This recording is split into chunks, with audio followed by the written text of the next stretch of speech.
आप P1 और P2 इस मीडियम में दोनों हैं, P1 भी और P1 जो दाब है वह उसके मोल अंश x1 के समानुपाती है और P2 जो दाब है वह अपने मोल अंश x2 के क्या है, समानुपाती है। अब कुल दाब दोनों पे डिपेंड करेगा।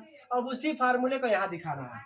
मैंने कहा था शुरू में ये वाला लाइन जो है वह क्या दिखा रहा है, दाब, और ये वाला लाइन क्या दिखा रहा है, मोल। जब मोल अंश यहाँ मैंने मान के चलिए कि x1 की वैल्यू जब 0 थी तो xn की वैल्यू 0 का मतलब क्या समझते हो, किसकी वैल्यू 0, P1 नॉट की वैल्यू 0। इस कंडीशन में P1 नॉट नहीं होगा, इस कंडीशन में P1 नॉट, क्योंकि x1 0 है और यहाँ x2 क्या है, 1 है। इस मतलब इन दोनों में से इस पोजीशन पे कौन काम कर रहा है, x2 कौन काम कर रहा है, तो दाब भी किसका लगेगा, तो x2 का दाब यहाँ है। क्लियर है।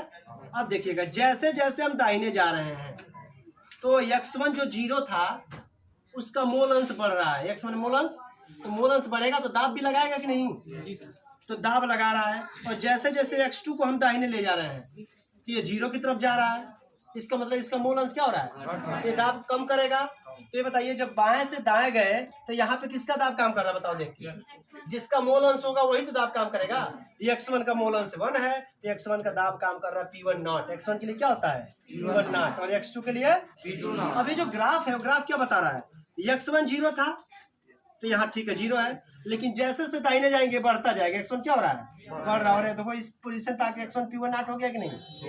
अब इसके लिए देखिएगा x2 शुरू में क्या था, 1 था तो P2 नॉट काम कर रहा था। अब जैसे जैसे दाहिने जा रहा है 0 हो रहा है तो नीचे की तरफ आएगा ग्राफ और आते हुए यहाँ मिल गया। इसी चीज को मैंने लिखा है, यह है P1 के लिए और क्या है, P1 प्लस P2 जोड़ दोगे तो क्या निकल जाएगा, P टोटल, मतलब P1 प्लस